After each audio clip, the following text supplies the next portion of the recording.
کہ ہمارے ملک کا جو سرمایہ تھا، انسانی سرمایہ، بیشتر باہر گیا ہوا ہے.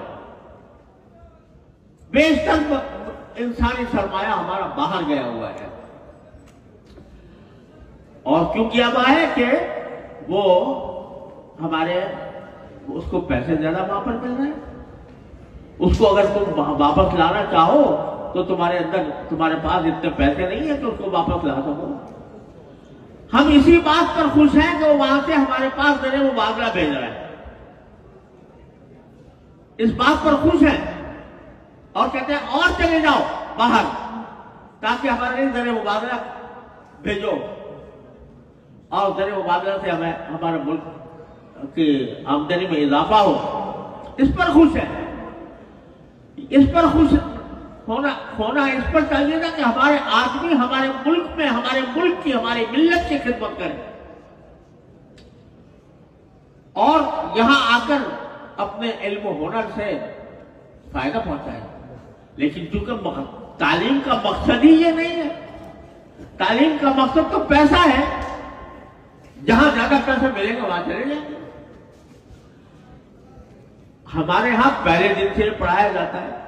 کسی طالب سے پوچھو کہ تم کیوں پڑھ رہے ہو تو کوئی شخص یہ جواب نہیں دے گا کہ میں پیسہ کمانے کے لیے پڑھ رہا ہوں. کوئی جواب دے گا؟ تم لوگ اتنے سارے تو مزدہ بیٹھے ہو کسی نے اس لیے پڑھا ہے کہ پیسہ زیادہ کماؤ گے؟ کسی نے نہیں. ایک طالب علم بھی یہ جواب نہیں دے گا کہ میں پیسہ کمانے کے لیے پڑھ رہا ہوں. اس کو پہلے دن سے گھٹی میں یہ پلایا جاتا ہے کہ رزق کا جذبہ تو اللہ نے لے رکھا ہے. وہ کتوں کو دیتا ہے، وہ خنزیروں کو دیتا ہے، وہ جانوروں کو دیتا ہے، وہ تمہیں کیوں نہیں دے گا؟ پہلے دن سے اس کی گھٹی میں یہ بات پلائی جاتی ہے کہ تمہارا مقصد دنیا کی منفعتیں، دنیا کے مفادات حاصل کرنا نہیں ہے.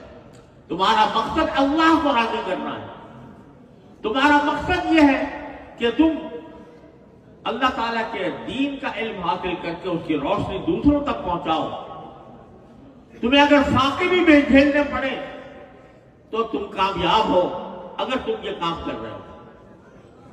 اور اگر تمہیں تنگی ترسی سے گزارا کرنا پڑے تب بھی تم اس بات تو تم کامیاب ہو. اس لیے کامیاب ہو کہ تم نے جو اللہ کے نبی کریم صلی اللہ علیہ وسلم نے جو تعلیمات دی تھی وہ تم اٹھائے بیٹھے ہو اور اس کو